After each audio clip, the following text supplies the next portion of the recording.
Oke, teman-teman, peserta training via Zoom pada sore hari ini, saya mohon maaf ya, karena tadi belum sempat saya record. Jadi ini materi saya ulang, karena kalau tidak direkod, ya otomatis kan saya tidak bisa upload ke YouTube. Oke, saya ulang sekali lagi. Oke, oke teman-teman peserta training via Zoom pada sore hari ini, saya ucapkan selamat sore. Assalamualaikum warahmatullahi wabarakatuh. Nah, buat teman-teman yang menonton channel YouTube saya, welcome, welcome, welcome. Selamat datang di channel YouTube yang membahas seputar bisnis forex. Jadi materi yang akan kita diskusikan pada sore hari ini adalah kelanjutan daripada materi sebelumnya ya. Jadi metode trading bagian yang ketiga. Nah, di bagian yang kedua kemarin kita sudah membahas bagaimana cara menggabungkan parameter yang sudah kita bahas sebelumnya.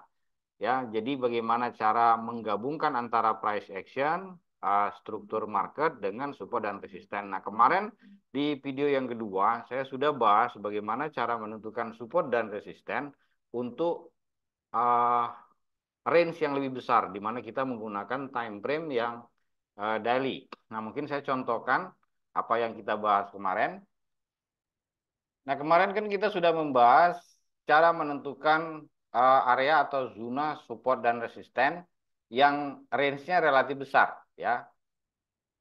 Nah, di mana dasar di dalam menentukan area support dan resisten ini tetap menggunakan yang dinamakan dengan price action. Nanti kita akan bahas di video tersendiri. Intinya ya, ketika di harga-harga tertentu terjadi pantulan-pantulan, ya misalnya di bawah ini ada 1, 2, 3, 4, 5, 6, 7, 8, artinya kita mempersepsi area ini memang area support, di mana orang mayoritas ya memutuskan untuk melakukan transaksi beli. Nah, sebaliknya yang di atas ketika terjadi banyak pantulan, maka di atas ini nanti kita sebut dengan area resisten. Nah, wujud aktualnya yang sedang running sekarang, ini saya contohkan di pergerakan harga emas ya. Nah, jadi ini adalah contoh pergerakan harga emas yang menggunakan time frame daily. Tapi jangan salah, ya, ketika kita menggunakan time frame yang lebih kecil misalnya, oke, saya menggunakan time frame H4. Oke, jadi ketika kita menggunakan time frame yang lebih kecil, yang awalnya kan saya menggunakan daily, sekarang kita menggunakan time frame misalnya H4. Jadi kalau kita zoom ya, harga yang terdekat daripada emas ini sebenarnya dia membentuk sebuah tren, ya. Nah, bagaimana cara menentukan area support dan resisten ketika terbentuk tren ini? Oke, sebelum kita membahas bagaimana cara menentukan area support dan resisten ketika terbentuknya tren, saya ingin mereview kembali ya, apa itu support dan resisten. Jadi biar lebih jelas apa itu support dan resisten, ya terutama ini buat teman-teman yang baru menonton channel YouTube saya, biar persepsinya nanti tidak salah. Jadi untuk lebih jelasnya mungkin saya akan coret-coret saja di papan tulis. Jadi resisten ya. Jadi kalau definisi sederhananya ini adalah area yang sudah terlalu mahal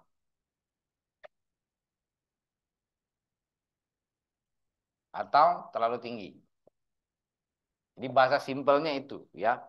Nah, sementara support ini adalah area atau zona sudah terlalu murah atau terlalu rendah. Nah, untuk lebih jelasnya mungkin saya contohkan ya dalam kehidupan sehari-hari ya bagaimana cara melihat zona atau area support dan resisten. Misal ya, misal Anda membeli emas ya 1 gram harganya sama dengan 950.000. Anggaplah Anda belinya 2 minggu yang lalu. Oke. Nah, ketika hari ini ya harga emas itu dia naik nih menjadi 1.200.000. Ya. Pertanyaannya, apa yang akan Anda lakukan ya ketika harga emas naik 1.200? Ya.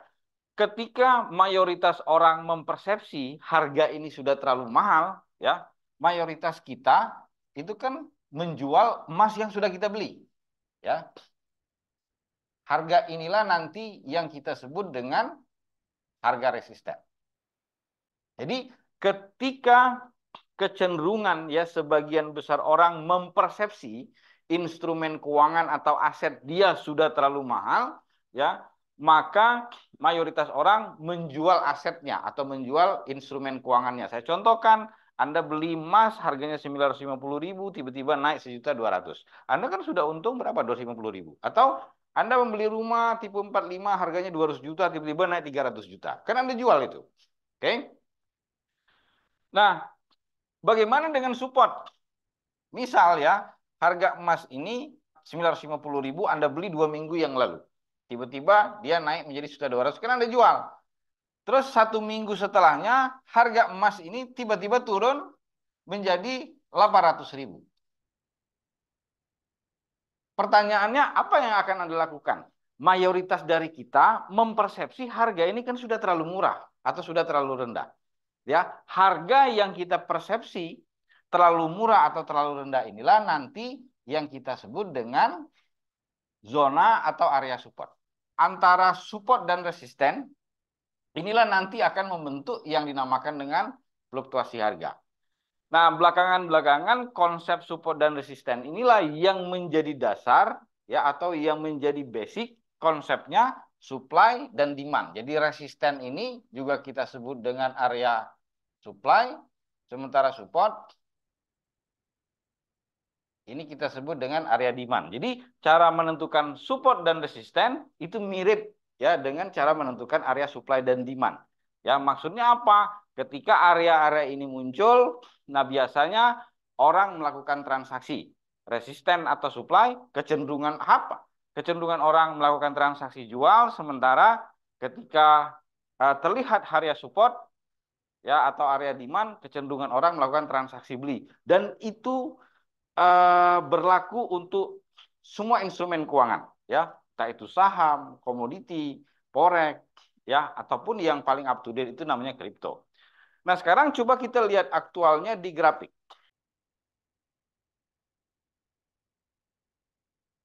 Oke, ini adalah wujud aktualnya di grafik untuk instrumen keuangan yang bernama komoditi emas, yang logonya itu adalah XAU USD. Jadi sorry, saya ulangi sekali lagi. Jadi ketika harga turun, ya, terus harga dianggap terlalu murah dan terlalu rendah, maka ini kita sebut dengan area. Nah, ini saya tuliskan saja ya.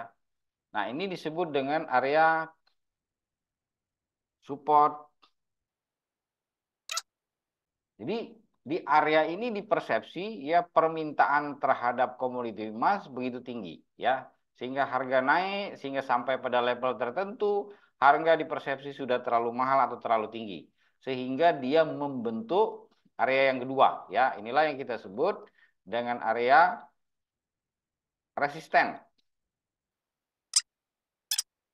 Oke. Nah, ketika kita menemukan area support dan resisten, maka kecenderungan harga itu ketika dia mendekati harga, ya, mendekati harga support, dia cenderungnya berbalik, ya, atau sebaliknya, ketika dia mendekati uh, area resisten, kecenderungannya harga malah berbalik turun. Nah, persoalannya adalah di dalam menentukan area support dan resisten itu ada area yang kita ngomongnya range-nya agak besar.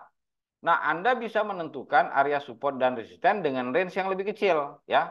Caranya, nah ini saya contohkan. Ini bisa menjadi yang dinamakan dengan area resisten. Ya, tadi ini saya buat, nah, biar saya singkat, ini saya sebut dengan R1 atau S1 ya. Sorry, biar singkat, supply 2 ya. Jadi kita bisa menentukan area support ataupun area resisten yang lebih kecil. Nah, kalau di sini adalah area resisten 2 ya atau supply 2. Nah, di mana kita menentukan area supportnya? Nah, ini bisa menjadi area supportnya. Jadi ini adalah area support 2.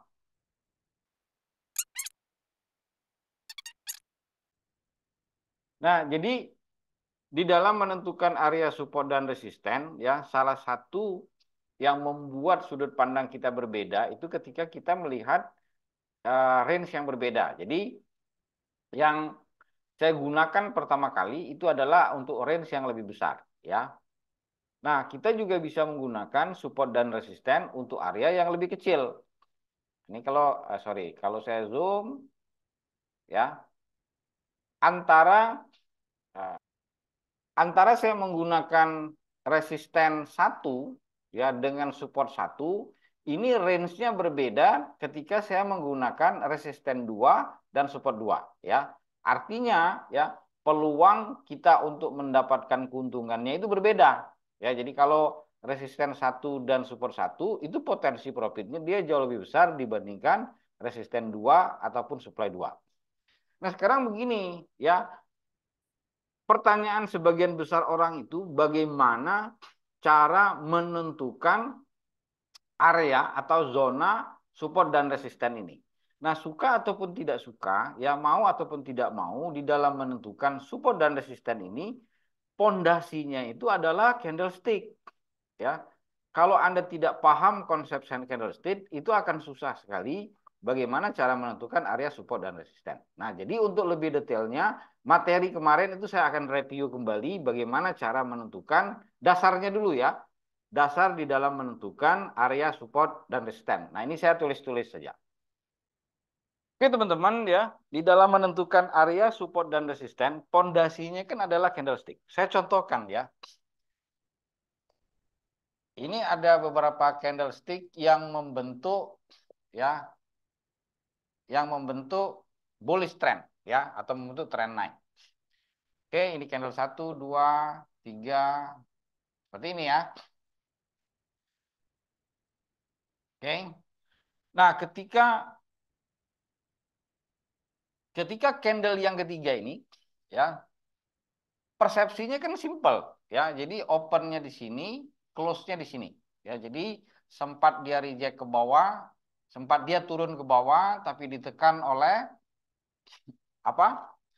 Ditekan oleh buyer, tapi bayarnya tidak bisa naik lebih tinggi karena ada seller masuk, sehingga terbentuklah harga close. Ini ada rejection sekalipun kecil. Ketika ada rejection ini, terus dia diikuti ada satu candle besar, misal, ya,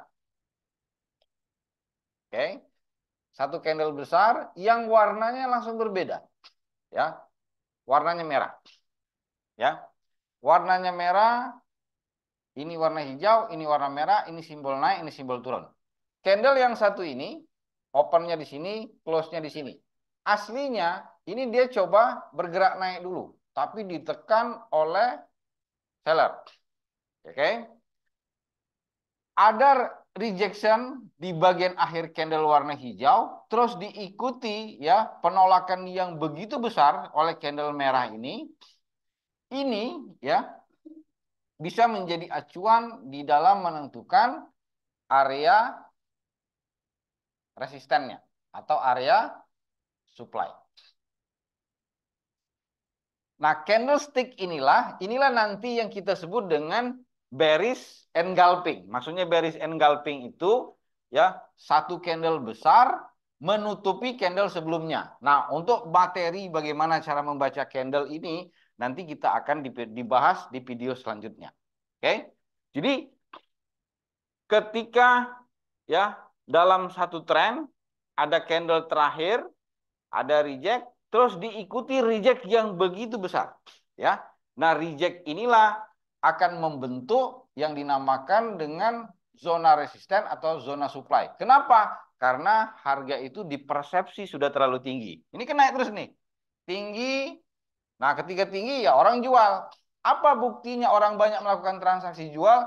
Adanya satu candle besar di mana orang melakukan transaksi jual dalam waktu bersamaan dengan volume yang besar pula.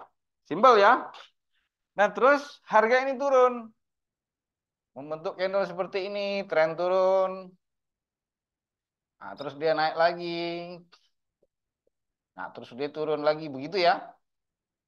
Oke.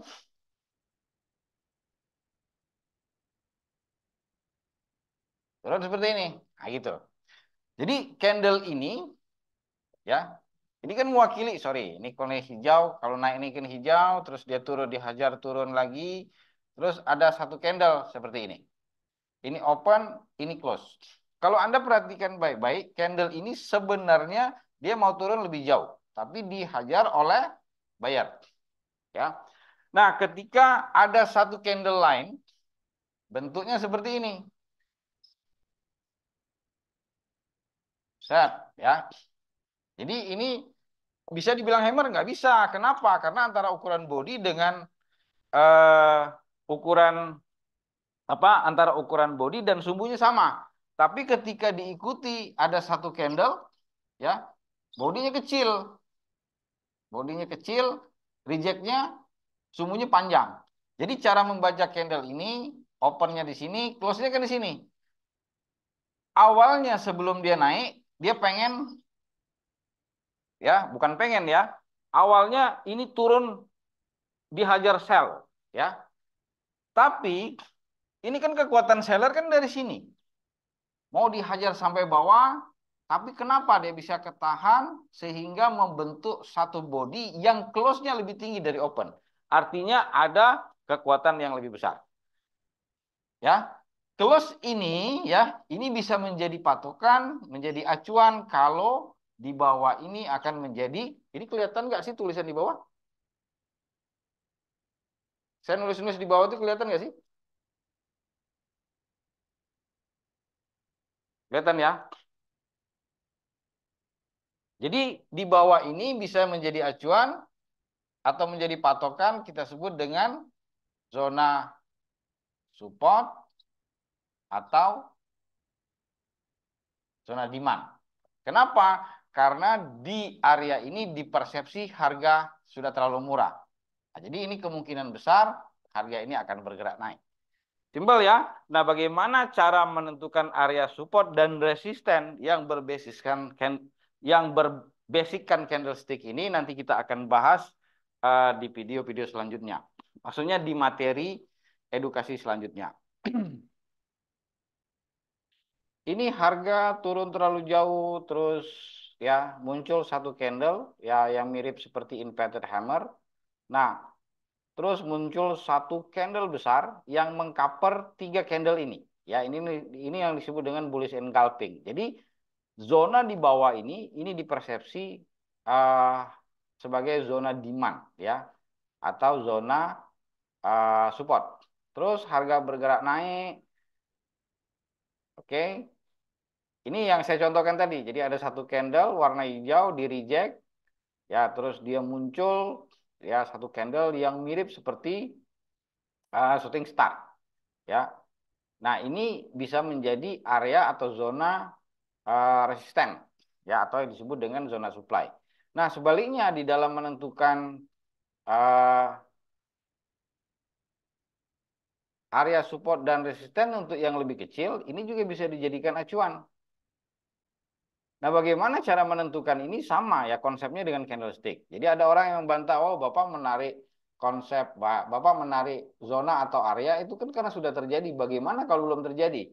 Nah, kalau dia belum terjadi di dalam menentukan area support dan resisten ini, ya acuannya itu adalah candlestick tadi. Oke? Oke, teman-teman trader ya. Kalau menentukan support dan resisten menggunakan time frame yang lebih besar, itu sudah kita contohkan. Nah, sekarang di dalam time frame yang lebih besar, kalau kita break ya menjadi time frame yang lebih kecil, sebenarnya di dalam time frame yang lebih besar itu ada sebuah tren. Nah, bagaimana cara menentukan ya area support ya atau area demand, terus bagaimana pula cara menentukan area resisten atau area supply ketika terbentuknya sebuah tren. Oke, ini saya contohkan sebelum saya tulis-tulis di papan tulis ya. Oke, saya mau perlihatkan yang paling dekat saja. Ini area resisten, ini area support. Nah, yang paling dekat ini kan ada yang dinamakan dengan tren. Kalau kita pecah menjadi time frame yang lebih kecil, ya time frame 4 jam misalnya. Nah, ini trennya kan terlihat. Dari mana kita bisa tahu ini membentuk sebuah tren? Nah, kita kan sudah bahas di video sebelumnya. Ini high, ini low, dia membentuk lower high, membentuk lagi. Jadi syarat minimal sebuah tren ini kan sudah kebentuk. Low, high, membentuk lower high, membentuk higher high. Ya, kalau kita tarik sebuah garis, jadi ini garis support, ya, atau demand dari apa? Dari harga higher high ini. Oke, ini tadi kehapus. Biar cepat saya tulis HH saja ya. Nah, sekarang di dalam menentukan area support ya atau area demand untuk higher high ini, pertama yang paling simpel sebenarnya adalah dengan menarik garis lurus. Oke. Nah, persoalan dengan garis lurus ini, area yang sesungguhnya ini kan kita tidak tahu, ya. Nah, bagaimana cara menentukan area support dan resisten ketika terbentuknya sebuah tren? Ini mungkin saya coret-coret saja. Oke, teman-teman, syarat terbentuknya sebuah tren, ya, minimalnya kan polanya seperti ini, ya. Harga low membentuk harga high, dia membentuk dulu higher low, membentuk lagi higher high. Oke. Nah, ketika terbentuk bullish trend seperti ini atau tren naik, yang ingin kita cari itu adalah area supportnya, ya. Jadi ini akan menjadi area support atau area demand dari ini, ya. Oke. Misalnya tren ini berlanjut, nah ini akan juga menjadi area support atau area demand dari higher high 2 ini. Oke. Nah, sebelum saya membahas bagaimana cara menentukan area demand ya atau area support ketika terbentuk bullish trend seperti ini, ketika kita berbicara support dan resisten, ya. Support dan resisten itu kan ada orang sering menyebutnya dengan strong support dan strong resisten, ya. Oke, sebelum saya lanjut yang satu ini, kalau kita berbicara support dan resisten yang paling strong, ya tadi kan saya contohkan di grafik pergerakan harga emas. Jadi ini support, ini resisten 1, ini support 2, kan gitu ya. Nah, ketika saya menentukan range yang lebih kecil, ini menjadi resisten 2, ini menjadi, ini support 1, ini support 2. Kalau kita berbicara tentang mana yang paling kuat, ya otomatis resisten 1 dengan support 1 ini adalah area yang paling kuat. Clear gitu ya? Ini kalau kita berbicara range yang lebih besar. Nah, bagaimana dengan tren? Bagaimana cara menentukan strong support? Cara menentukan support yang paling strong, ya. Oke, syarat minimal terbentuknya tren low, high, higher low, higher high. Sudah terbentuk ya. Maka ya, garis ini dia akan membentuk support daripada higher high ini. Tapi kalau kita perhatikan baik-baik, sebenarnya kalau kita tarik ke belakang, ini sebenarnya adalah resisten dari low ini, ya. Nah, ketika di break, harganya di break, yang tadinya resisten berubah menjadi support. Clear ya? Maka ya ini akan menjadi strong support dari ini. Nah, clear itu ya. Terus ketika harga ini bergerak naik seperti ini, ya, ini kan akan menjadi support daripada high 2 ini. Maka yang bawah ini akan menjadi strong support. Nah, ini saya sebutnya strong support 1, yang ini menjadi strong support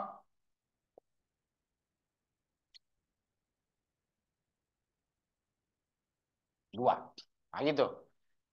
Nah, pertanyaannya gini ya. Kenapa ya harga yang di bawah ini ya dia menjadi strong support dari higher high selanjutnya? Ingat baik-baik ketika terbentuknya bullish trend ya. Kalau kita berbicara support dan resisten, yang paling gampang di break itu kan adalah harga resisten. Tadi kan saya ulangi sekali lagi. Low ini sebenarnya bentuk resisten di sini. Dia gampang di break sehingga berubah menjadi support. Ya. Jadi ketika sebuah support terbentuk, ketika market naik seperti ini, sebenarnya support itu dia lebih kuat ya dibandingkan resisten. Kenapa? Karena trennya sedang naik. Jadi kalau harga mendekati support ini kemungkinan besar dia akan berlanjut naik. Kalaupun dia break ya dan support di bawah ini tidak break, harga ini juga berlanjut naik. Tapi kalau harga ini misalnya, nah ini saya contohkan dulu ya. Ini mungkin agak ngejelimet, tapi mudah-mudahan teman-teman paham. Low, high, higher low, higher high, higher low. Oke. Nah, ketika terbentuknya, Pak Bro, saya lagi edukasi via Zoom sebentar. Nanti saya telepon balik. Oke, oke, oke. Iya, iya, iya. Oke. Hmm.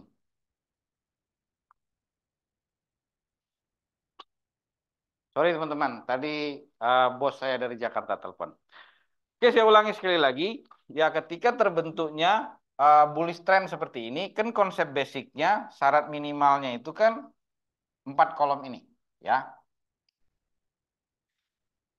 low, high, higher low, higher high. Artinya apa? Ini sudah memenuhi syarat minimal terbentuknya bullish trend atau trend naik. Nah, ketika ya harga terbentuk seperti ini kan dia akan membentuk support daripada harga high ini. Kecenderungannya harga itu dia akan bergerak naik. Ya. Kenapa? Karena dia bullish trend. Tapi ketika harga higher high 2 dia membreak support. Jadi ini support 1, ini support 2 ya. Break pertama, kemungkinan pertama ya, dia akan berbalik. Saya ulangi sekali lagi, kemungkinan yang pertama ya dia akan melanjutkan kenaikan atau kemungkinan yang kedua dia melanjutkan penurunan ya. Nah, ketika support 2 di break dan support 1 di break, maka struktur bullish ini dia sudah berubah ya. Dia akan membentuk struktur baru. Nah, breaknya ya struktur inilah nanti yang sudah saya bahas di video sebelumnya yang dinamakan dengan BOS ya atau break of structure. Oke. Jadi selama strukturnya belum berubah ya, kita menentukan area support dan resist. Supportnya kan gampang ya. High membentuk support daripada higher high ya. Terus higher high membentuk support daripada higher high 2. Nah, ketika dia break, maka kita akan cari pola struktur baru. Nah, acuannya di dalam break of structure itu support pertama atau support 2 di break, support 1 juga di break. Nah, yang jadi pertanyaan terbesar orang, bagaimana cara menentukan ya zona support atau yang kita sebut dengan zona demand ketika terbentuknya tren ini. Oke. Oke, teman-teman, ya di dalam menentukan area support dan resisten, di dalam menentukan area supply dan demand ya, acuan standar yang saya buat itu selalu candlestick. Saya contohkan begini ya. Misal, oke, ini saya misalkan ada 3 candle bullish ya.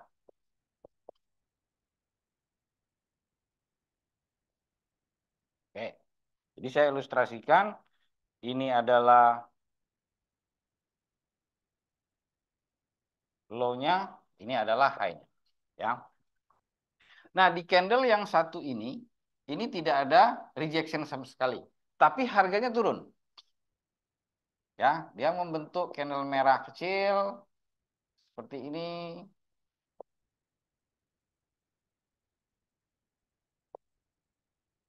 Ini ya. Sehingga dia membentuk higher low.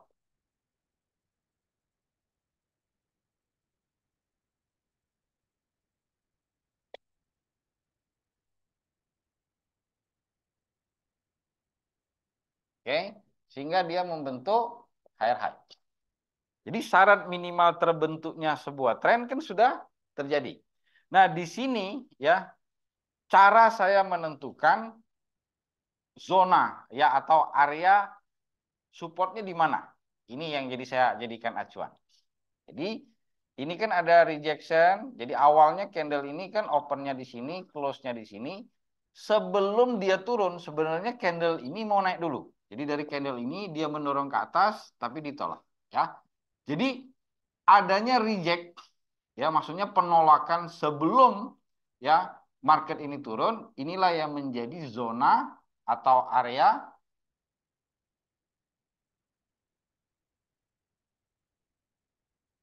support atau area demand. Nah, gitu. Paham ya maksudnya? Nah, di dalam menentukan area atau zona support dan demand ini, suka ataupun tidak, ya, kita harus bisa membaca candlestick. Nah, bagaimana cara membaca candlestick inilah nanti yang akan kita bahas di video selanjutnya. Maksudnya yang akan kita bahas di materi edukasi selanjutnya. Jadi pondasi di dalam menentukan struktur harga, di dalam menentukan support dan resisten, atau supply dan demand, itu saya pribadi itu adalah candlestick. Nah sekarang waktunya kan terbatas. Ya kenapa saya bilang terbatas? Karena kantor saya ini kan dekat dengan KP. Nah sekarang itu ada kompetisi nyanyi. Ya, jadi materinya untuk video kali ini mungkin tidak terlalu banyak.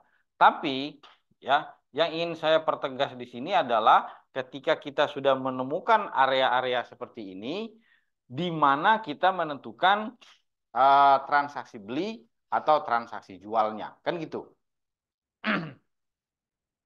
Pak, kenapa Bapak bahasnya hanya bullish trend, sementara bearish trendnya tidak dibahas? Oke, nanti saya akan bahas, tapi basic prinsipalnya kan tinggal dibalik saja. Oke, ketika terbentuk uh, low, high, higher low, higher high, higher low.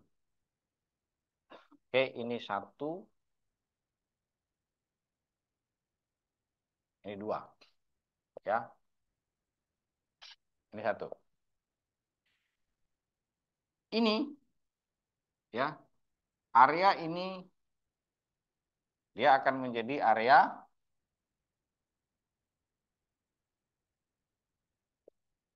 higher low 2. Area support. Oke.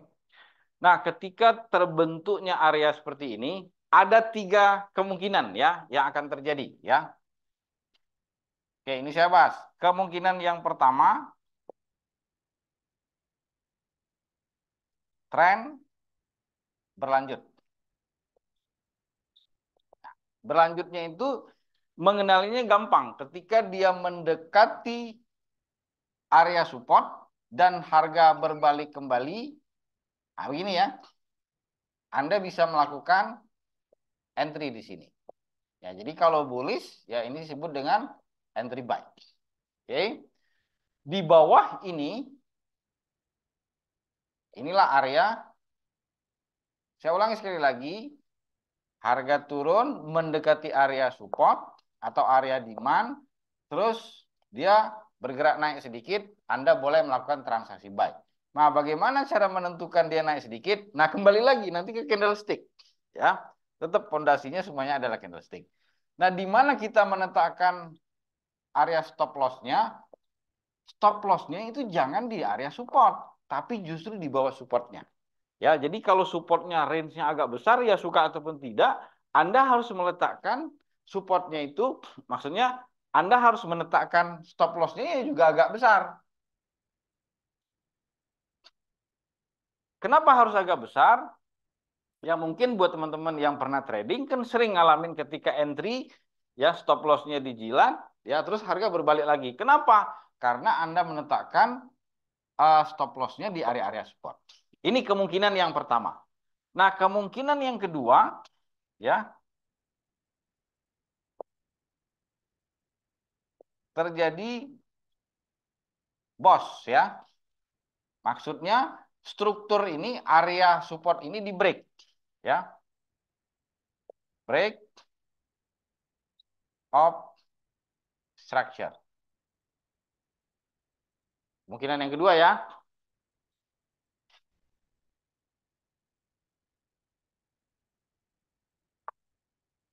Jadi kemungkinan yang kedua, harga ini di break ya. Terus harga ini kembali berbalik naik ya. Jadi selama area support ini, oke saya ulangi sekali lagi, selama harga ya itu tidak membreak support yang paling bawah ini, terus harga berbalik bergerak naik melewati area support. Nah, di sini Anda boleh tetap melakukan entry beli, entry buy.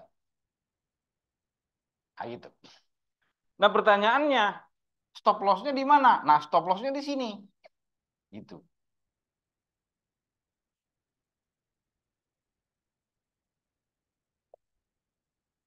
Jadi, kenapa stop loss-nya harus di bawah sini? Karena support ini sudah di break. Ada kemungkinan kan harga ini di break lagi dengan membentuk struktur market yang baru. Nah, jadi biar lebih safety ya, kalau saya pribadi ya menetapkan stop loss-nya itu di bawah uh, support yang paling bawah.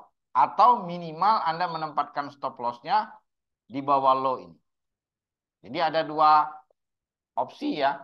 Jadi Anda menetapkan stop loss di bawah harga low ini karena dia masih belum break ini, atau di bawah harga support yang lebih bawah.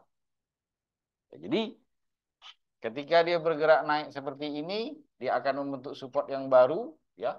Tetap kemungkinan bisa saja dia mendekatin support dan berlanjut naik atau break dulu. Selama dia tidak break ini masih dipersepsi sebagai bullish trend. Itu kemungkinan yang kedua. Nah, kemungkinan yang ketiga, ya, harga ini sideways terlebih dahulu, ya, atau dia membentuk kita sebut dengan area base, ya. Jadi kemungkinan yang ketiga, harga membentuk yang dinamakan dengan area base. Jadi area base itu adalah area konsolidasi, ditandai dengan candlestick kecil-kecil. Nah, gitu ya. Bisa saja bodinya kecil, agak panjang, terus dia membentuk doji, terus dia membentuk ya warna merah, doji, warna hijau.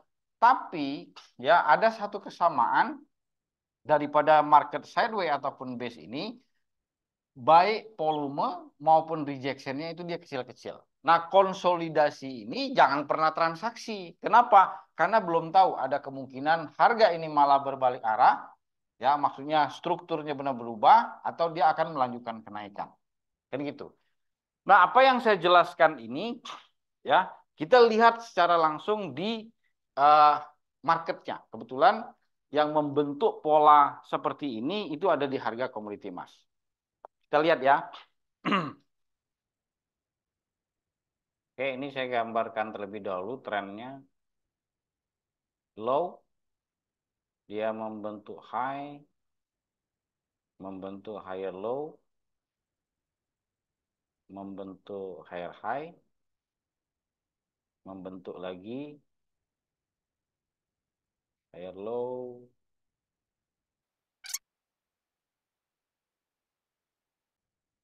Ini kita belum tahu ya, kemungkinan dia bisa turun ke bawah, ya atau dia turun ke sini terus membentuk, misalnya dia membentuk tren naik seperti ini. Nah, kita tidak tahu.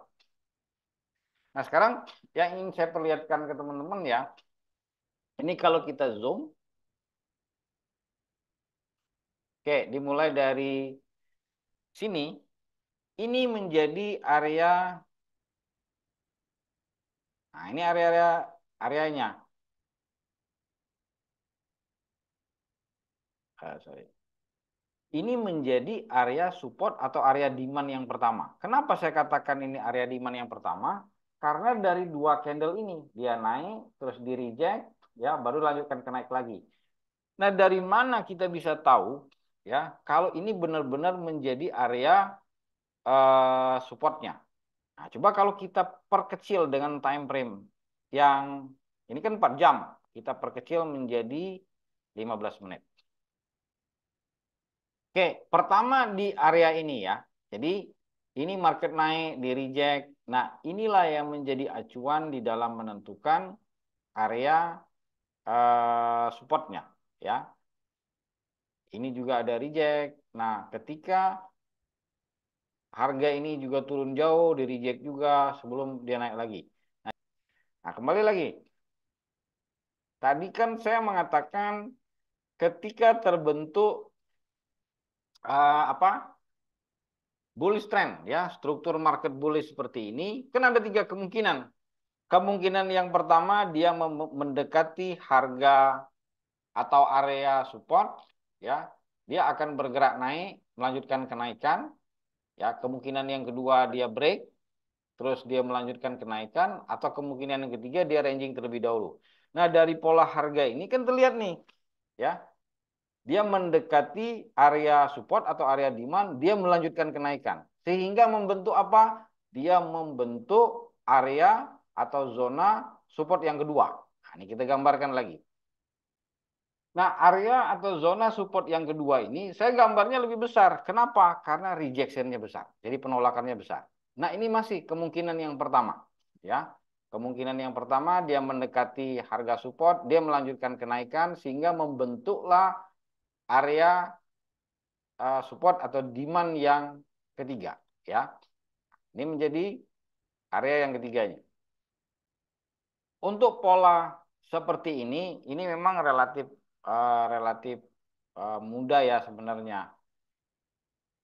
Nah, cuman kalau teman-teman perhatikan baik-baik, pergerakan harga ini tidak semudah yang kita bayangkan. Saya contohkan, ketika terbentuk konsep bullish trend mendekati harga support yang pertama, Anda boleh buy. Nah, ketika dia break, membentuklah higher high baru. Oke. Oke, teman-teman ya. Jadi ketika terbentuk, jadi yang tengah ini adalah zona support ataupun demand. Nah, saya transaksinya itu di atas zona support. Jadi entry buy-nya itu di atas zona ini. Stop loss-nya itu di bawah sini. Nah, kembali ke pertanyaan tadi ya. Kalau terbentuknya market bullish seperti ini, harga tidak mendekatin support. Pertanyaannya, apakah saya bertransaksi? Saya jawab tidak. Ya, saya bertransaksi ketika benar-benar mendekatin support, ya, dan supportnya ini tidak di break. Oke, teman-teman, karena ini sudah jam 6, sebentar lagi uh, apa? Ada kompetisi musik ya di dekat kantor kita ini. Jadi saya tidak bisa melanjutkan materi pada hari ini. Saya kira cukup sekian ya. Mudah-mudahan ini ada manfaatnya. Thank you. Assalamualaikum warahmatullahi wabarakatuh.